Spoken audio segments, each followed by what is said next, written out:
Hi, it's me again.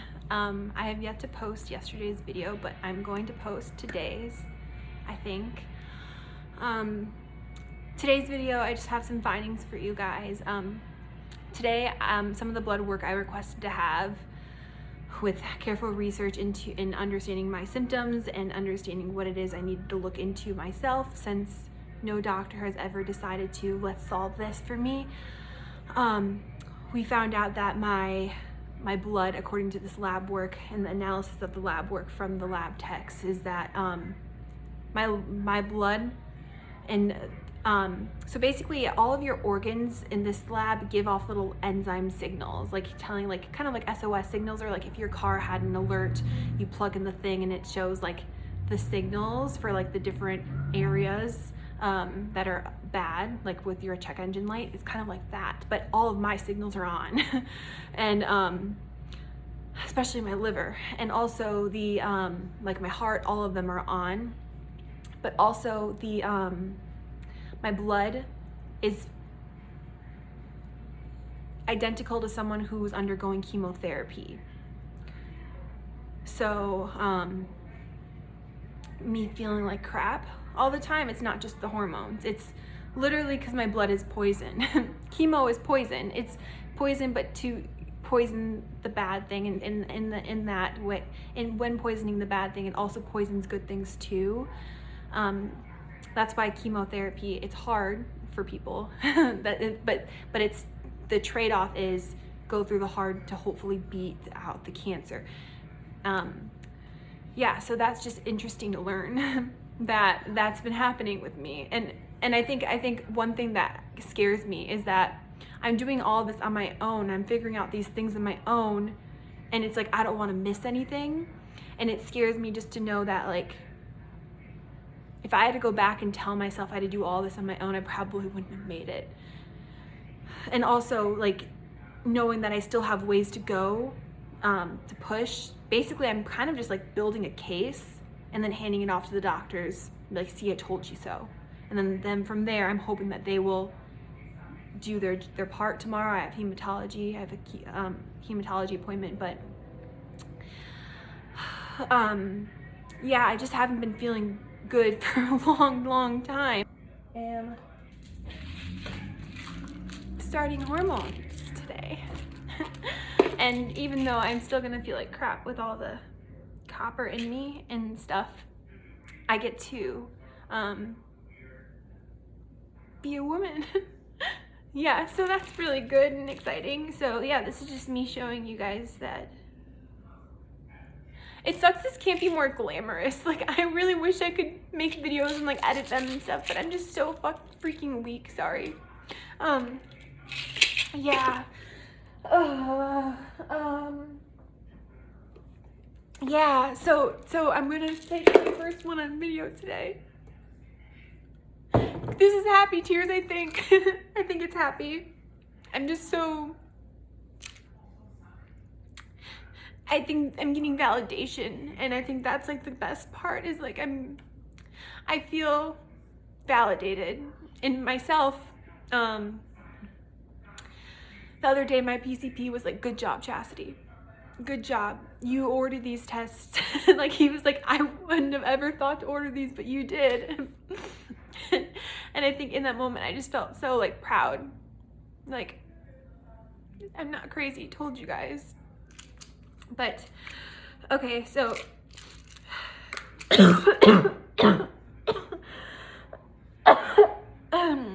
okay, so this first one is Levoxyl. I'm allergic to the levothyroxine generic, which sucks. I break out in rashes everywhere, and I'm still kind of allergic to the Levoxyl. But yeah, this is the first one. This is for thyroid. This one is for my adrenal glands. Take this at nighttime, and I have energy in the morning. It like builds up, and I'm just ready in the morning. This one is also for the adrenal glands. It's because it's a mineral component. Because this first one that I just showed you, this other adrenal one, makes me go to the bathroom so much. Like, it makes me so thirsty. So this one helps me retain some sodium. Okay, so those three. This I'm like shaky. Usually I'm not, but like that's the confusing part with the adrenal issue. Like sometimes if I get a little shaky, it's like it's very brief, but it takes everything out of me. So it's like it could be an environmental thing. Did I just like breathe in something I shouldn't have? Am I have a low blood sugar? I will never know because of the adrenal issue. But okay, this thing is progesterone. This is something you need. Men, I don't know if men need it, but women definitely need this. This one we're starting at 100 milligrams. We probably will have to go up to 200. That one is like a balancing act with estrogen. So they go pair and pair. They're kind of like the balance beam. And that's what this one is for, estrogen. Okay, so this one, let's make sure. Yep, estrogen 2 milligrams. All right, so we have these 5 beauties. And then tomorrow I have to pick up the testosterone. I know it seems kind of weird. Everyone, we're so used to seeing testosterone, men taking testosterone if they have low testosterone, but testosterone is also for women too. People don't realize that. So, I mean, and actually even pharmaceutical companies, they don't even make dosages fit for women. I have to get insurance to pre-authorize a special one, which is a pump and the smallest dosage possible for testosterone, and do half a pump. And that might even be too much. I have to do like a third of a pump a day because we need a lot less testosterone than men. But the thing is though, women who have like, let's say hypopituitarism like me, or I have all of them, so it's pan-hypopituitarism, but they also need testosterone, but it's rarely prescribed. It's rarely prescribed because they just think women shouldn't need testosterone. Like they just automatically think that we shouldn't have it, or we shouldn't need it, or we shouldn't need, because it's not just for like sexual drive, it's for all these other things too. It helps balance like our weight and everything. And they just, and it doesn't make us angry. I mean, like, I'm sure if you take a lot of it, yes, like men, but the thing is, like, we need it too. It's very sexist. It's something that they're still learning to, oh yeah, maybe women can have this too. Yeah, they're gonna get on board pretty soon, but I mean, the world is, because if not, I will be loud as heck. Like we shouldn't be without that just because men decided, oh, we shouldn't have it. It's ridiculous. So, but yes, I need to take like a third of a pump every day of that, and rub it on my skin, because they don't make pills for, there's literally no way a pill would work because it's so much of hormone that like, there's just no way. Because like I said, they don't make them for women. They make them for men, and men need like way more testosterone. Like for me, the max I can have is 5 milligrams. Men need like way more than that. So yeah, but okay, so I'm gonna take these right now.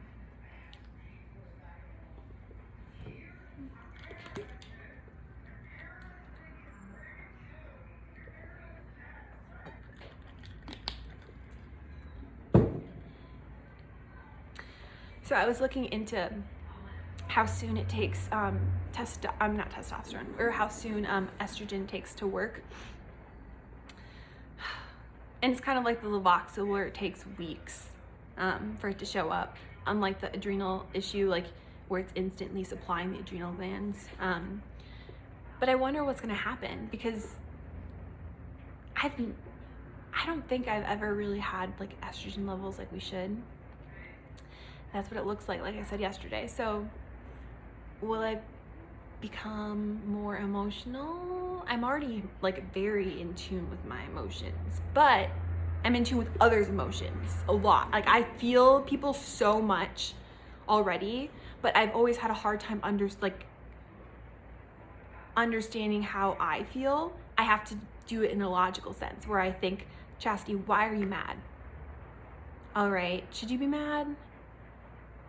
Okay, but like I have to ask myself like these things, and it was never like, I've always had to use my strategy for things, but I'm just ready to be a human and feel things. But the thing is, what I don't like is that we're putting air in a tire with a hole in it. So until we patch up that hole and find out why that hole happened in the first place, we're just gonna keep kind of like someone with an iron deficiency. That's what, let's go with that. I also have an iron deficiency. And a few years ago, my iron was so low, ferritin was so low. So they're like, all right, well, let's give you some iron. And so I have had to take iron every day for the last 3 years. And this last March, I was like, no, you know what? Why am I taking iron every day just to barely meet the main range, like the low end? Why am I still in the low end if I'm taking iron every day? Why? I'm like, why am I losing blood? Is there a reason why the iron is just not, I'm not absorbing it? We never investigated why. They were just like, oh, low iron here, take some. And that's when we started investigating more into the blood. I was like, I'm stopping all of my supplements. I'm stopping the vitamin D and the iron. We're stopping it right now. I'm not taking any more. And I was like, we're gonna see what my baseline levels are at. And if it drops, then we know there's an issue. And they call me demanding. That's what they do. That's what the doctors or the nurses, they call me, the care team. She's so demanding. I'm not demanding. This is my body and I feel like crap, and you guys are just putting Band-Aids over broken pipes. Let's put a Band-Aid on this. No, that's not fair to me. And then everything else starts breaking, like literally everywhere in my body. So yeah, so I just wanted to do that, but say that, I don't know, my brain's super weird today. I feel very weird. It really, really hurts. Yeah, so tomorrow I have a hematology appointment, and then I have a bone doctor appointment, and then I have an MRI on my abdomen. All things that I pushed and pushed and pushed for and screamed and was such a Karen about, and it's all coming together, but I'm still the mastermind to this plan, and I have to try to keep my spirit and my energy up because I still have strings to pull and plans B, C, D, E to implement, to make sure the chips fall where they should. It's very challenging. Let's just say it's very challenging. And I also have to think about moving soon, and that's just impossible. It's not gonna happen. Honestly, I cannot move stuff right now. I cannot. I can hardly make this video and talk about it. I can hardly get some things done in a checklist, but guys, we have a win today. That's all that matters. Today, I started hormone replacement. And today we found out that my blood is toxic, but that's, even though it's bad news, it is good news that we found out, right? That is good news that we found out. So now, next steps, push to chelate, oxygen. I need freaking oxygen. It will help me. Chelate will also help the oxidation process of the red blood cells because I'm hypoxic, not through my ability to take in oxygen, which is really bad still. I desat really quickly when moving around. I go from 100 sitting to 88 walking, really bad. Even like 85, we did a walk test, really bad. My lungs are just really bad. And my blood cells are dying quickly. But the point is, guys, is that we're making it through. I'm making it through. Progress is being made, and we have to see the light in all of this. And I think that is the only thing that gets me moving, is knowing that there's more, a little more, a little more, a little more, a little more. Kind of like when in high school we had to do the pacer test, we were just like, oh, one more lap, and then we're done. One more lap, one more. So or like in swimming, one more lap. Guys, one more lap. And then another, probably a few more, but one lap at a time. But yeah, that's all I have for today. And hopefully one day I can make these a little more glamorous. I don't know, everyone with their TikToks. I don't even go on TikTok. I don't even have TikTok because it's like I get major FOMO, and I don't want to get FOMO because I can't do anything about it because I'm unwell, and I've been very unwell. But yeah, one day, guys, one day. All right, I'll talk to you soon.